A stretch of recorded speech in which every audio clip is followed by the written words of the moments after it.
Estic en un procés de formació. Estic aquí a Euses, que tenen un estant aquí, acabant el CAFE, Ciència d'Activitat Física de l'Esport, que em va quedar pendent fa una colla d'anys. I al mateix temps, aquesta setmana ja començo el curs d'entrenador de nivell avançat.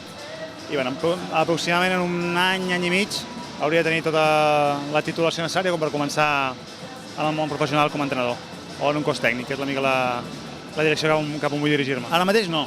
He tingut algunes opcions de fer alguna cosa, però prefereixo centrar-me en formar-me bé i no aturar-me i que no em quedin coses darrere, perquè el món del futbol és així de capritxós, no? Arranques amb una cosa i hi ha certa continuïtat, hi ha certa espontaneïtat en quan sorgeixen coses i prefereixo pausar-ho durant un any i mig i a partir de llavors el que vagi venint benvingut sigui, no?